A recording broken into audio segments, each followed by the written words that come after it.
Pronto, agora sim. Hello. Ai, colocar de volta. Tem que colocar no efeito tão legalzinho. Pronto. Agora sim. Agora tá oficial. Oficial. Oficial, mulher. Que eu coloquei na minha cabeça de colocar uma crescente lunar preta na minha testa. Tá ótimo. Tudo a ver com o tema. É arte? Gente, eu tô com a cara preta. Tá com O tema é arte. Se você colocar Wish, aparecem uns filtros bem legais, viu? Ah, vamos ficar. Quem introduzir mesmo? Como é? Quem introduziu o assunto? Introduzir o assunto. Então, no início era apenas o vazio. Era o caos primordial. Era o útero negro da deusa. La Madre, El Mar. E foi Vamos lá que sério. as coisas brotaram. Sim. E a arte nasceu em esse princípio. Não, vamos sério, gente. A gente estava conversando hoje sobre que me fizeram uma pergunta sobre ligação de Hecate com a arte. E aí eu e o Miguel tivemos uma troca bem legal. Eu vou introduzir o assunto e como funcionou. Eu vejo a ligação de Hecate com a arte em alguns parâmetros, tanto no lado dela de limiar, porque eu vejo a arte como um espaço entre eu, como eu sinto, absorvo e como eu expresso para o mundo, mas também o outro vai absorver aquela informação, né?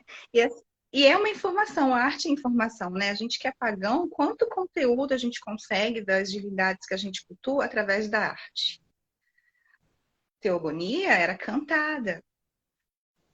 Os vasos, as estátuas, a maioria dos textos que hoje a gente estuda, eles eram cantados ao som da lira. Então, assim, a gente guarda também informação, acessa as nossas emoções, mas onde eu vi em primeiro lugar a Hecate na arte é nesse espaço liminar entre eu e o outro, onde termina o eu e onde começa o outro, porque eu vejo, sinto, elaboro, jogo para o mundo e o outro tem contato com aquilo e também vai ter uma impressão, vai trazer para dentro. E aí o Miguel me trouxe umas pontuações muito legais em relação a isso. Agora é contigo, Miguel. Eu tava aqui justamente procurando no livro uma dessas pontuações que foi falando sobre Afrodite, né? Porque a gente tava tentando encontrar uma interseção. Enquanto isso, eu vou passando aqui e vou tentando lembrar, né? Onde é que ficou? Mas assim, o que quando eu penso na questão da arte aí, tem um limiar que é interpessoal, um limiar entre nós, humanos, como eu até comentei com você, a partir do momento que eu produzo, seja um desenho, uma pintura, eu produzo um poema, um texto, eu vou imprimir as minhas emoções, vou imprimir o que é que há de mim naquela obra, isso vai tocar você, só que vai tocar você fazendo você remeter ao que quais são as suas experiências que aquela obra de arte remete. Porque a arte tem esse papel maravilhoso, porque ele é uma forma de comunicar numa linguagem que você não precisa traduzir tanto, porque o que a outra pessoa sente é o que vai fazer ela se conectar com aquilo. Onde E aí, vai ressoar em outra pessoa, a gente não tem controle. e aí Flá, eu nem comentei isso com você antes de começar a live, mas me veio muito a questão de Hecate enquanto alma mundi, a grande alma do mundo. Se a gente for parar para pensar no sentido do quanto que a arte conecta as pessoas, o quanto que a arte aproxima, mesmo aquelas pessoas que são mais céticas, dessa noção do sagrado divino, a gente pode pensar nisso também. A gente vê, se a gente pensar em arte e as produções mitológicas também como arte, até hoje a gente recorre aos símbolos antigos. Qual o Sim. símbolo da justiça? Balança. Temis também tá lá, né? Com os olhos vendados, né? Quando a gente pega os símbolos da medicina, da contabilidade, a gente vê lá. Cada Até porque a gente não está conseguindo criar símbolos novos. Aí é uma outra reflexão, porque a gente ainda precisa recorrer aos símbolos antigos, né? Mas em questão de Afrodite, né? Eu tinha gravado um vídeo e eu falava de Afrodite também, que eu vi Afrodite. Para os gregos, a arte tinha uma questão da habilidade de fazer algo, né? Tinha que ser alguma coisa feita, né?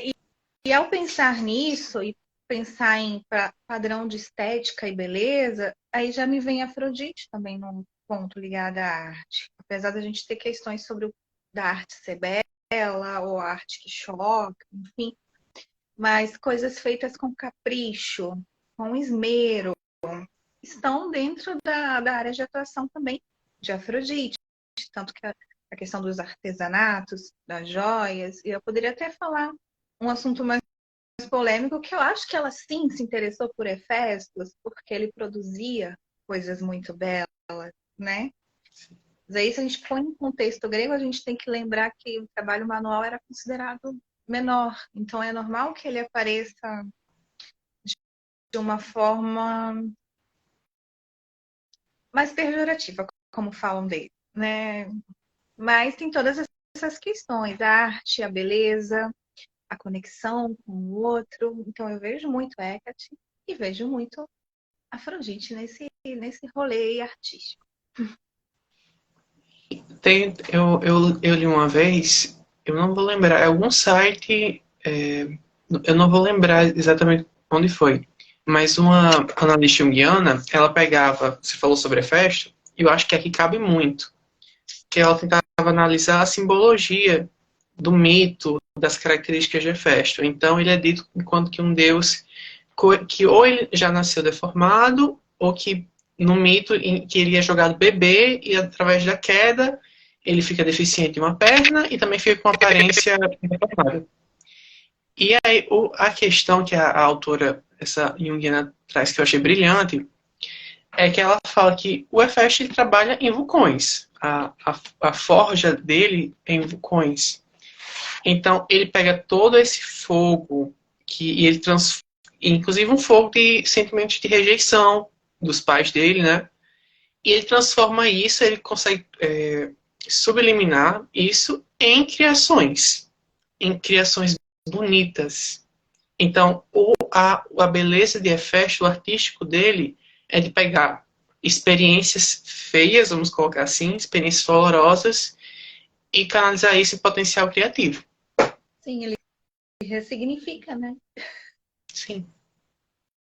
Então a gente consegue ver, talvez se a gente explorasse mais, a gente conseguisse encontrar associações com outras divindades.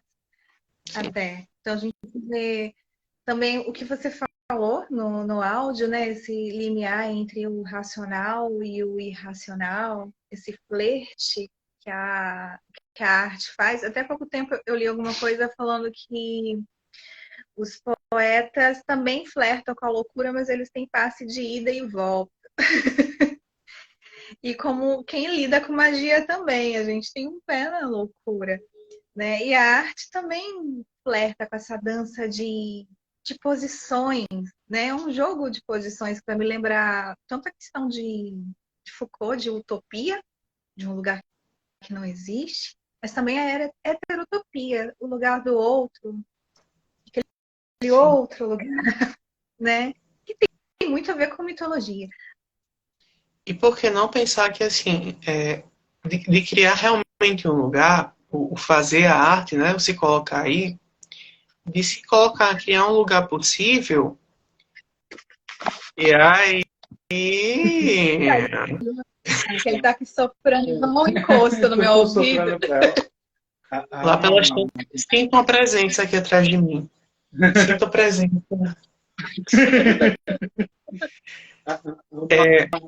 Uma ideia que a gente tem, levando aí para as traduções que a gente tem trazidas do Oriente para o Ocidente, e aí você traz as artes que foram aprendidas por instituições templárias, o Grande Oriente, e não é um à toa que as ordens têm um nome de Grande Oriente, não é à toa, elas vieram do Oriente.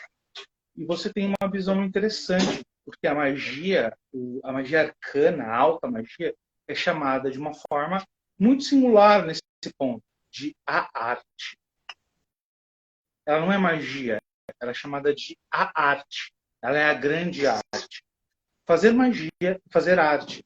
Toda vez que você traça um sigilo, você faz um quadro mágico, que você ausculta as estrelas, percebe elas, olha os seus padrões de movimento, traça um mapa astral, um mapa astrológico, você cria uma obra de arte. E depois você interpreta ela com base nas chaves que você tem. A arte, ela está ligada intersecamente com a magia. Porque a magia é a grande arte. A magia, por definição, ela é a suprema arte. Aquele que não tem a sensibilidade de compreender a arte terá um severo problema em compreender a magia. Porque é uma sutileza. A magia não é o bruto dominando o outro.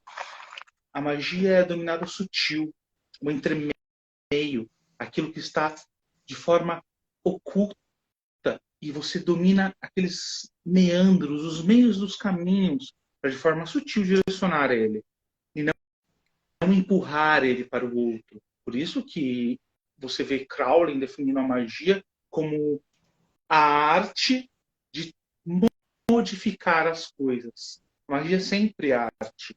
Tudo que você performa no rito mágico, ele é artístico. Você tem que se vestir de nova persona, você se despe, você tira toda a sua veste mortal, todo que você veste durante o seu dia, e veste o seu eu mágico para trabalhar. É por isso que nós escolhemos outros epítetos, outros nomes. É por isso que nós escolhemos nomes mágicos e sagrados para nós, os nomes secretos. A magia tem essa veia artística. E sem ela, a magia morreria.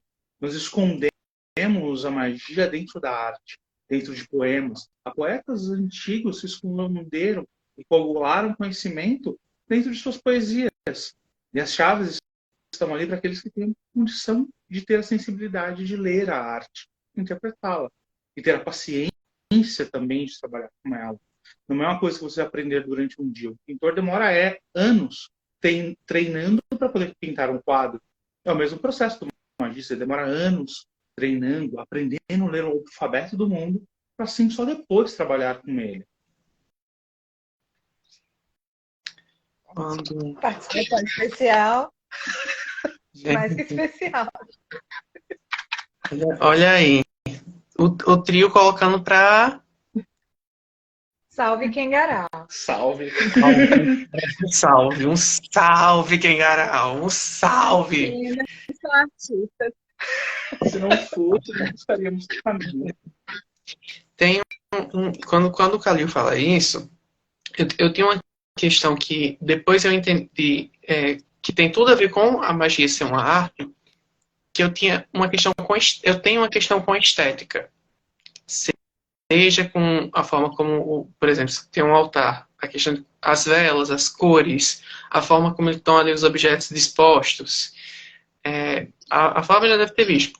Às vezes eu gosto muito de fazer oferenda de ervas, né? E eu adoro fazer, eu gosto de deixar de uma forma que assim, não, deixa eu mudar aqui a disposição. Eu lembro que eu tava até passando o celular e eu fiz uma mandala com camomila, cravo e eu acho que canela. Eu fiquei olhando assim, gente, faz sentido. Aqui faz sentido. E até os sigilos que o Kalil trouxe de exemplo também, quando eu vou fazer, eu às vezes demoro um tempo, porque enquanto aquela estética não tá batendo pra mim, não tá batendo com a minha estética, com o que eu quero para aquele sigilo, pode estar lá, cumprindo a função e não vai. É interessante esse aspecto que ele trouxe, que eu não tinha pensado, mas aí eu penso como a magia flerta com a arte e flerta com a ciência, mas ela não se encaixa em nenhuma das duas caixinhas. Ela dança. E aí eu volto de novo para Hecate. Essa dança e esse movimento de flertar, né, com processo de ciência, porque a gente vai lá, a gente testa coisas, a gente estuda, tem um lado intelectual, tem um lado intuitivo. Então tem uma dança, de novo, uma dança de posições. Tem uma experimentação, uma testagem, mas também tem uma beleza, tem uma estética, tem um capricho, tem a emoção, porque sem emoção também não teremos magia, Sim. né? E esse flerte, né, de arte e ciência, e aí, como a gente vê pessoas tentando validar a magia com ciência, e não dá certo. Mas se ficar só na arte, sem a prática, também não é magia. Pode estar lindo. Mas então, é uma dança, tá? Entre mundos, né? Com um pé lá e outro cá. Né? E a dosagem é uma onda, ó, balança do mar. Kyren na área. Kyren Afrodite. Essa live tá muito doida. Muito. Fale, Miguel, mas fale do flerte, do racional e do irracional, do consciente e inconsciente. Eu gosto de retomar esse exemplo. A professora minha de astrologia ela trouxe o seguinte: ela gostava muito de trazer desmembrar palavras para poder explicar o significado. E aí, quando ela vai falar sobre o símbolo, e quando o desmembra símbolo, acho que fica tipo símbolo, se não me engano, é a etimologia da palavra, é síntese. O símbolo, ele faz o quê? Ele vai ser a ponte para representações inconscientes, para que elas possam vir à tona e que a pessoa possa entender o que está ali, ou ter contato. Vamos colocar ter contato, tornar aquele conteúdo inconsciente acessível, de alguma forma. E aí, o que seria o contrário do símbolo seria o diabolo. A gente na magia fala muito, na bruxaria fala muito sobre o diabo, né? Algumas vertentes vão até se apoderar apossar do diabo, inclusive como forma de se colocar frente politicamente, né? Contra a religião dominante. Mas aí eu acho interessante quando traz isso, porque o que é diabólico é tudo aquilo que rompe com a síntese, que rompe com o significado, contato. E aí eu acho tão pertinente isso para a nossa prática, porque o que a gente se propõe é justamente sintetizar. A gente não está interessado em separar como você falou, existe uma dança, e a dança é a síntese. A dança não é só um passo para cá, ou então só um passo para lá. Não, existe um passo para cá e um para lá, dependendo do que está sendo pedido naquele momento, que a gente precisa fazer. Então a gente vai atrás, volta, lá. Mas a gente pode pensar, a Helena dá esse exemplo da dança com a roda do ano, falando que é uma dança da luz e da sombra, e que tem uma hora que a luz está conduzindo, tem uma hora que a sombra está conduzindo. Se a gente trazer para o nosso tema, tem uma hora que a ciência está conduzindo, que o racional está conduzindo, tem uma hora que a arte está conduzindo, que o inconsciente está conduzindo.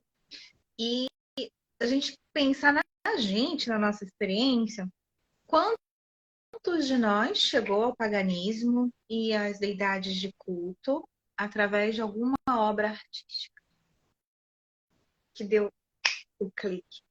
Eu sou da geração que viu Jovens Bruxas e da Magia Ficção e acendeu, estourou fogo de artifício, tipo, opa, tem coisa aí. Tem gente que foi pelos livros do Paulo Coelho.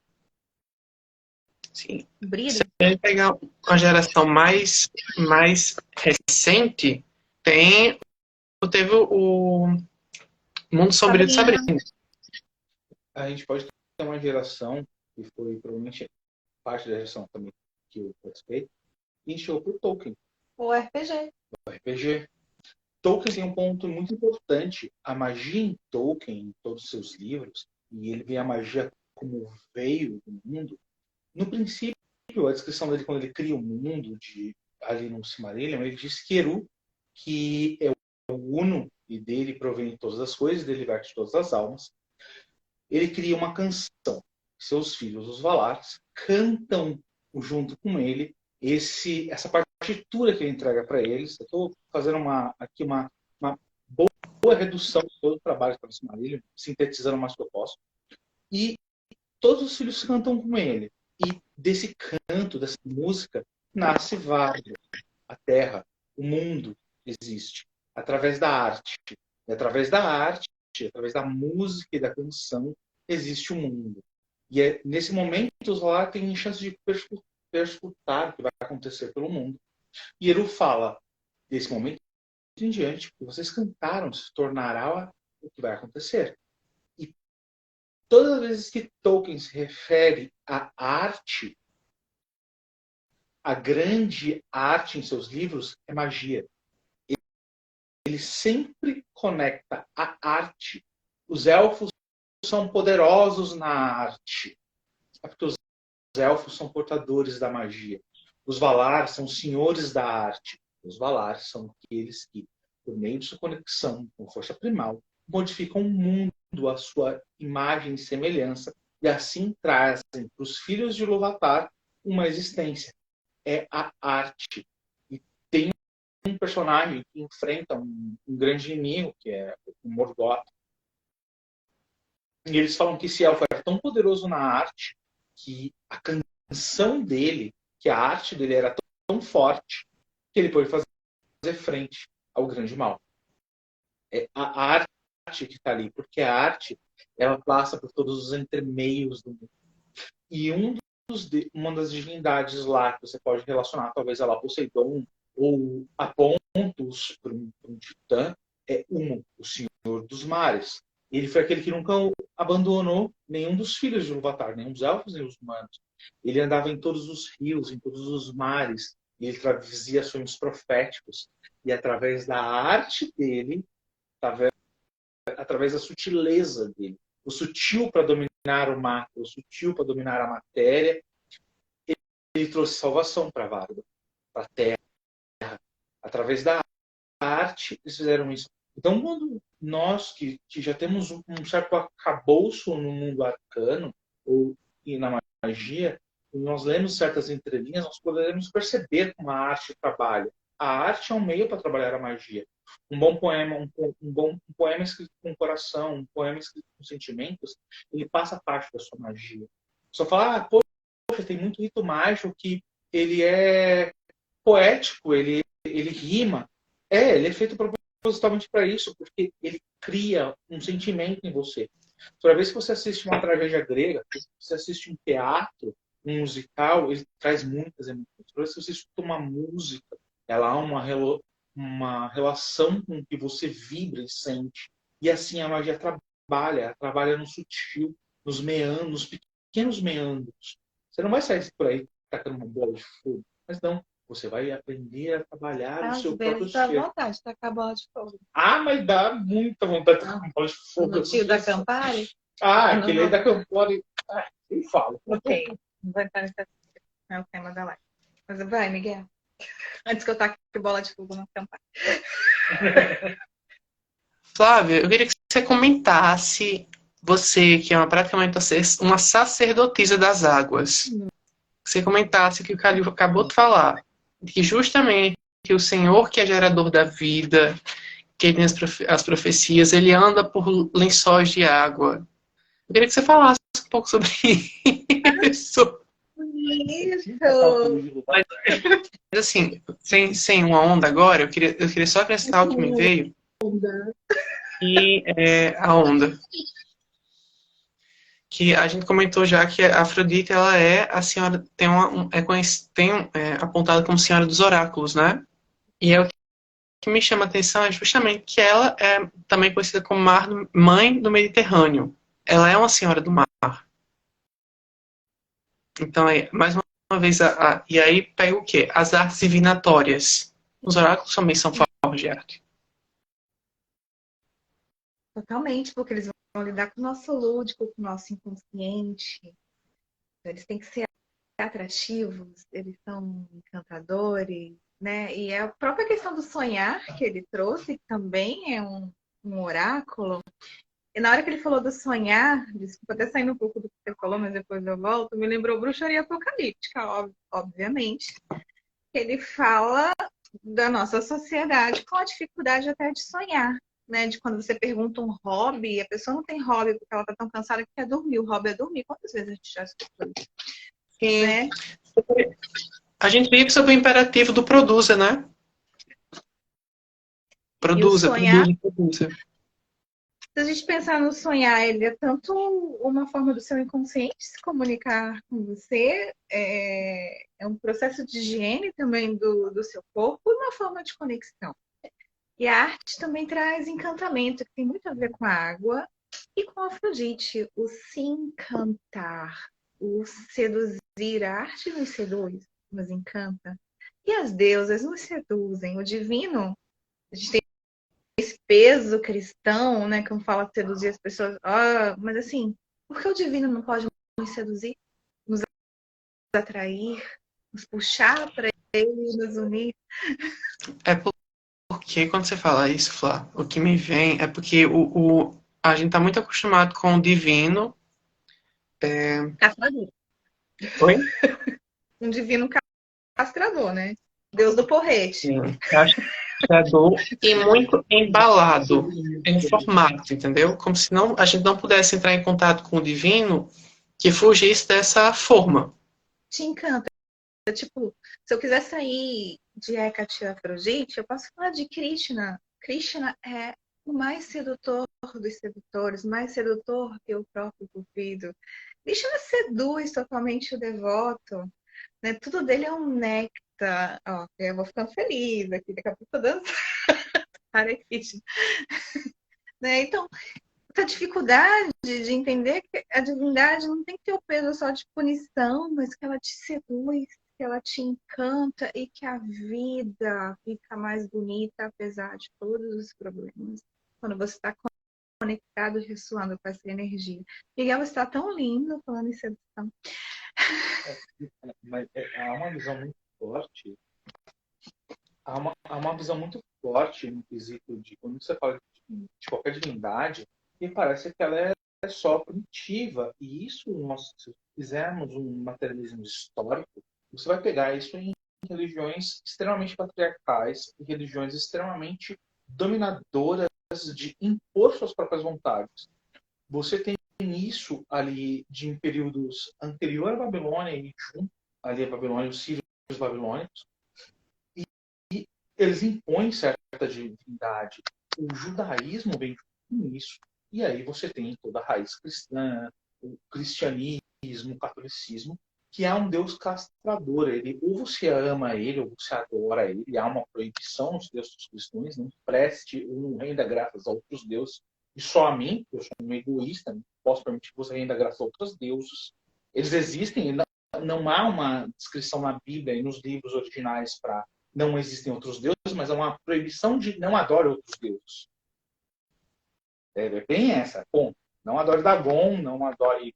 É aquela história. Se tem placa, tem história. Se tem proibição... Tem história.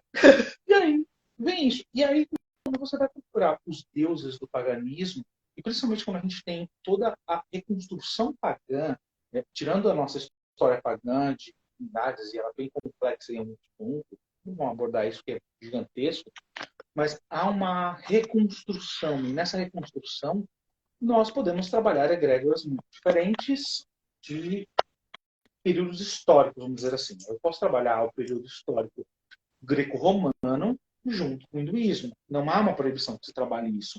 E você trabalhando divindades que há aspectos parecidos, não há uma contenda, não há um problema. Não tem uma forma escusa de fazê-lo ou não. Não há motivo para... Não há uma proibição, nós não somos proibidos. Eu posso cultuar Hecate, eu posso cultuar Lilith, eu posso cultuar Afrodite. São livres e elas estão ali. E se você tiver um pouco de paciência e fizer uma correlação entre elas, você vê elas que elas são deusas que trabalham com amor, trabalham com a arte. E elas não são apenas mundanas como fizeram. Ah, não. Afrodite é só deusa da paixão sexual e do corpo. Não, cara. Ela tem muito mais coisa. Ela tem um bolso gigantesco por trás dela. para ser estudado e trabalhado. Ah, Hecate é só a deusa das bruxas. Não, cara. Ah, Lilith é só a deusa do sexo. Não, tem um monte de coisas para trabalhar. Todas elas ainda estão sempre relacionadas à arte. A beleza não é só visual, ela é uma beleza intelectual, compreensiva, um trabalho de lidar com suas próprias sombras e seus próprios problemas, ver em si beleza, entender que você também é belo, aceitar-se da forma que é, e assim, olhando a sua própria compreensão, olhar o que há de errado em você e falar, poxa, esse meu comportamento não é legal, ele não é bom, e não é bom para mim, e eu quero mudá-lo. E você vai ter respaldo das deusas, elas vão estar lá para te ajudar. A nossa diferença, a diferença maior que eu vejo no paganismo, é que eu não tenho um Deus punidor para mim. Não tenho uma ameaça que a minha divindade vai me punir porque eu cometi um erro. É diferente, eu vejo que a minha divindade, na verdade, quando eu erro, ela vai me abraçar e falar, vem cá, filho, você cometeu um erro, vamos trabalhar ele e vamos melhorar? Vamos tornar algo mais belo? E isso não é aparência física. Muitas pessoas relacionaram o belo só com a aparência de, eu sou bonito. Não, a beleza vem da sua própria alma também. E essa beleza, ela pode ser lapidada, ela pode ser esculpida conforme você trabalha, conforme você imprime esforço nela. E é isso que as nossas divindades oferecem. Diferente de eu vou te punir se você não vestir a roupa certa, se você não comer a comida certa. Vai te bater com o porrete e te dar um biscoito. George Carlin, tem um cara que faz stand-up, que faleceu, o George Carlin, que fala, teve uma sorte, eles conseguiram inventar para você, que tem um cara lá em cima, que se você não seguir as regrinhas dele, te manda pro inferno, mas ele te ama. A nossa deusa fala, não, amigo, se você realmente for um babaca, você vai ser punido. Se você for um babaca, você foi uma pessoa muito ruim, fez mal pros outros, e você se comportou errado. Mas se você escolher trabalhar você, primeiro se trabalhar, primeiro você, e você se tornar bom para você, o resto da sua volta vai se modificar. A gente não muda o mundo. A gente primeiro muda o microcosmo, para depois mudar o mar. Primeiro você se entende, primeiro você olha para você, perguntando em você, o que está errado? O que eu não trabalho bem em mim? O que não está belo em mim?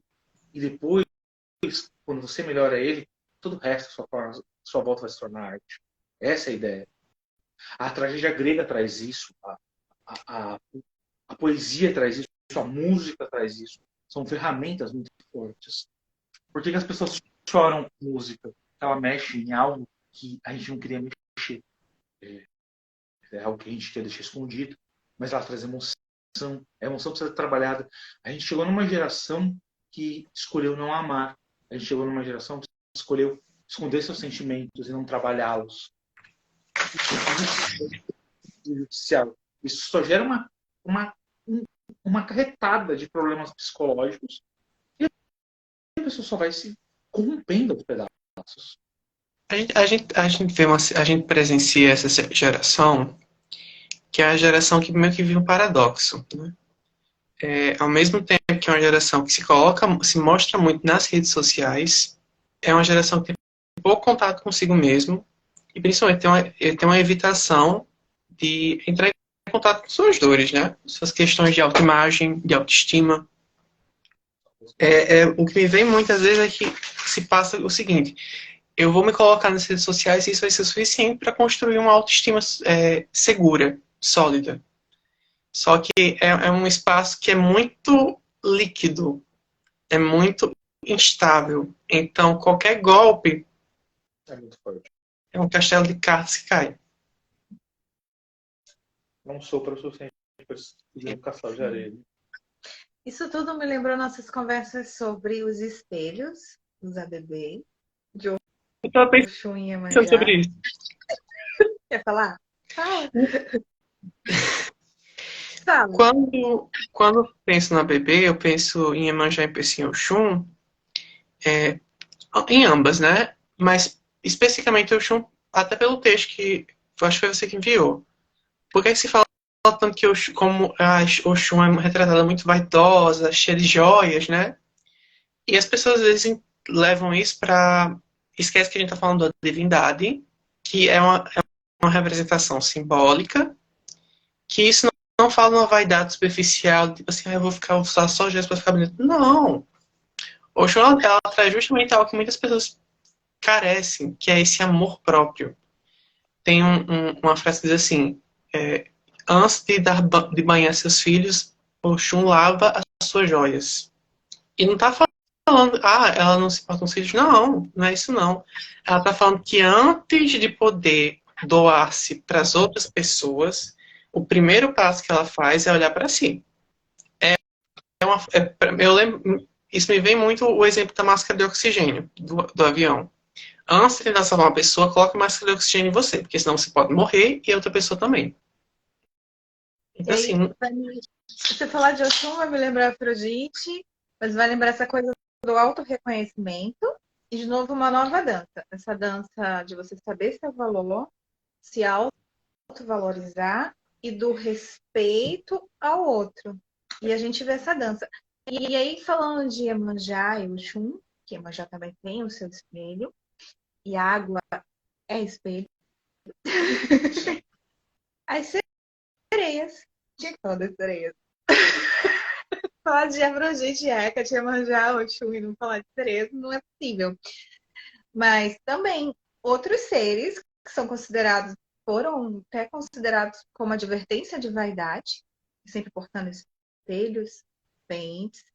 Gente, é simbólico, não vai jogar espelho no mar, pelo amor de Deus. Por favor, não faz oferenda Pente. com barco de isopor, com Não, vidro. Não nada no mar, não. não. Põe lá na água, faz oferenda. Leva Consagre com o seu você. espelho, o seu pente, não joga lá.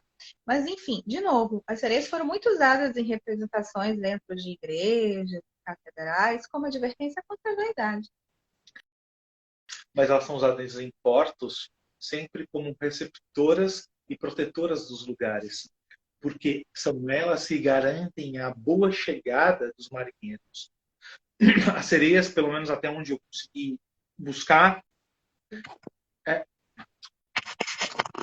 as sereias até onde eu consegui buscar é bem pouco, é um trabalho muito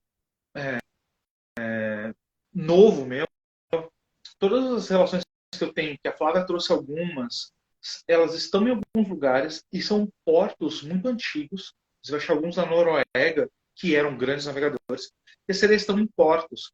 E quando você erguia algo num porto, era uma representação daquilo que recebia os navegantes, ou aquilo que velava pelos navegantes, porque eles iam explorar outras terras. E a tecnologia não era tão boa quanto a nossa, vamos ser sinceros.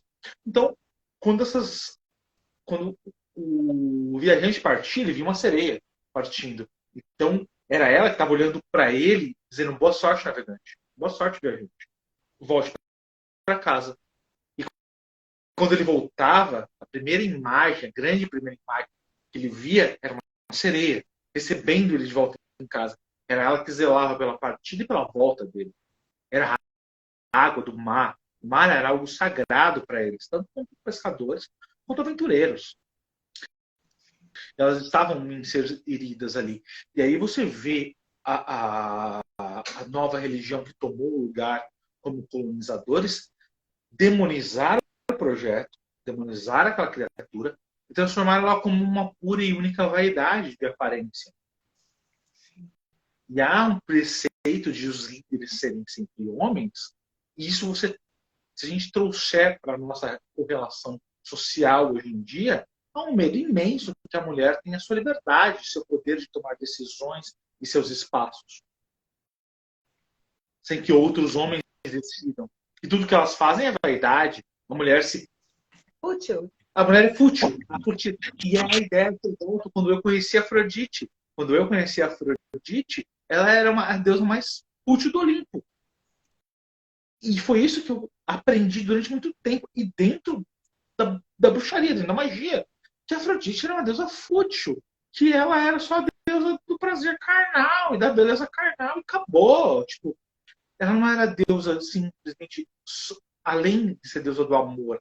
E há uma controvérsia ali entre amor e prazer. O amor é se amar, é gostar de você. É se amar, gostar do que você é, de como você trabalha, do que você vive. Não, eles transformaram em algo banalizado. E virou isso em correlações também hoje em dia entre homens e mulheres.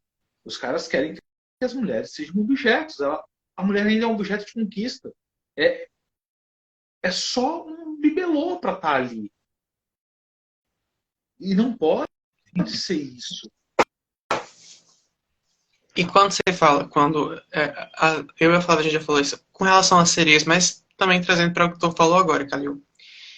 Além de colocarem as sereias como seres demoníacos por serem vaidosos, tem toda uma questão de dizer o quanto que sereias são perigosas, porque elas arrastam marinheiros, navegantes, elas afogam. Né? Amigo, que a gente já teve por causa disso. A pergunta que eu tenho sempre é: por que elas arrastaram o marinheiro? Toda vez que alguém fala para mim que alguém se perdeu na mata, indo para um lugar que não devia, indo extrair algo que não devia, que acidentalmente, uma estrada ali, a pessoa desapareceu, talvez perdeu no caminho de Encantado. Por que será que o Matita Pereira levou a pessoa embora? Por que será que o Boitatá decidiu sumir com alguém, amigo? Será que você estava no lugar que você devia? Ou melhor, será que você tinha respeito para estar ali? Porque eu acampo desde os meus 13 anos de idade.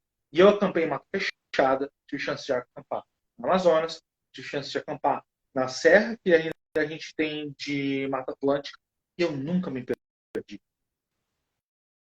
Um dia só eu me perdi. Nunca. Tipo, você não teve um evento que fala, não, pô, me perdi a trilha, não sei pra onde tá indo. Não, não eu perdi. Não deu problema nenhum. E eu conheci gente que se perdeu, fazendo a mesma trilha que eu tinha feito. E era trilha, eu tinha batido. Era só uma saída da picada, tá ligado? Não era só. E se perdeu. Por quê? Por que um cara que foi explorar onde não devia, o melhor foi furtar e maltratar uma nação indígena à toa, desapareceu no meio da mata? Ah, meu querido. Uma hora você está se pedindo. Aí você vai culpar a sereia, você vai culpar os encantados do lugar que você se perdeu. Você foi desrespeitar o lugar. É a mesma coisa que você entrar chutando a porta da casa de alguém, amigo. A pessoa não vai gostar. E aí entra naquela coisa. As pessoas, não, se for comigo eu me ofendo, mas se for com o outro, eu acho que o outro não tem o direito de se defender. Exatamente. Para mim é ofensivo, para o outro é problema dele. Mas é porque a gente, dentro do contexto, a gente é criado para acreditar que a gente domina. Que a gente pode usar. Exatamente, porque tudo é um e recurso aí falta utilizável. Respeito e toda essa sensação de individualidade. Mas está tudo conectado. Porque você desmata, você polui, né? Vai ter até o congresso mês que vem da ONU falando sobre a água. E há um desgosto pela arte.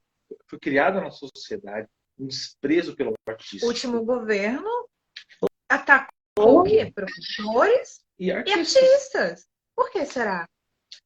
Por que você ataca um método de um professor que consegue em 40 dias transformar um grupo de 40 ou mais adultos em alfabetizados, plenamente alfabetizados? E ser alfabetizado é uma diferença entre saber ler, escrever o seu próprio nome, ou ler algo, e compreender algo. O que a gente chama de analfabetismo funcional, para fazer um disclaimer, alguém que sabe ler e escrever, mas não compreende algo. Por que um governo, durante um tempo, atacou alguém que desenvolveu um método que em 40 dias alfabetiza uma pessoa que tem 50, 60 anos de idade para ser alfabetizado? Alfabetizado de forma efetiva, eu sei ler e compreender algo. E foi isso que ele propôs e fez. Isso foi o professor Paulo Freire. Em 40 dias, ele ensinou alunos a ler, escrever e compreender o que estava lendo e escrever. As maiores faculdades do mundo estudam ele. As nossas, e o nosso ex-governo despreza ele. E ensinar é uma arte. Ensinar a arte é uma habilidade que você tem de ter o conhecimento que você tem de transmitir ele. Ter a capacidade de sintetizá-lo, entregá-lo. Eu acho que ser um professor, se alguém ensina alguém, é um trabalho hercúleo. Eu não tenho capacidade de fazê-lo. Eu não sei ensinar outra pessoa. Eu tenho um arcabouço gigantesco, um rato de biblioteca, eu devoro livros, eu lembro páginas e textos e parágrafos, e o caramba quatro. Mas eu não sei sintetizar esse conhecimento. Eu faço uma palestra inteira, mas eu não sei sintetizar ele. Mas um professor, ele tem a arte de pegar todo aquele trabalho bruto, todo aquele pesado, reduzir, deglutir aquilo e ensinar para o aluno que está na 7ª série como trabalhar com uma equação, como é que foi feita a história, o que é biologia e tudo mais. Isso tem muito veio artístico. E o professor, Às vezes. ele tem um trabalho muito árduo, porque para além de fazer isso que você acabou de citar, Calil, eu percebo, ele é muito... e aí, pegando o epíteto da deusa, ele é um própolis. Porque, se a gente for para pensar, a gente já entende hoje de que o processo de aprendizagem não é um processo passivo. O aluno está ali simplesmente recebendo informações como se fosse o download do computador. Mas essa ideia Não. foi feita durante anos e é um método, infelizmente, ainda usado por nós. Que o aluno é o passivo e o professor é a antena que está distribuindo a informação. Sim. E então, assim, é um caminhar de ver assim, o que é que dá certo aqui? O Paulo Freire, ele começa, quando ele vai falar sobre alfabetização, ele vai pegar objetos, elementos da rotina, do cotidiano daquela pessoa, daquelas pessoas, da realidade. Por entender que ali é uma forma eficaz de fazer as pessoas aprenderem.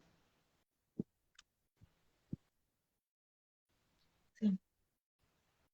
Eu vou encerrar essa fala, porque a gente já está há muito tempo, a gente falou que ia ser rapidinho. Mas se fosse rápido, hein? Mas a gente, quando começa a conversar, isso aqui virou papo de comadre. Esqueceu que a gente está na rede social. Mas assim, o Calil trouxe a questão do porto, e Hecate, Afrodite, do porto, são libeneticos, limenoscopos, se eu não estiver enganado agora, nos epítetos, são guardiãs do porto. E como a gente iniciou falando sobre a zona limiar, o que é um porto? É uma zona limiar entre a terra e a água. O manifestado. É muito importante, mano. Então é bom lembrar. E encerrando sobre a questão das sereias, o espelho é um portal. No espelho você se vê, e a gente pode pensar em Narciso. No espelho você se encanta, mas o espelho também reflete. Então a gente tem que ir mais profundamente nesses símbolos, né? Não ficar no comum, né? Como pagãos, a gente precisa aprofundar e trazer essas informações. Então, vá mais fundo. O espelho não é só um símbolo de vaidade.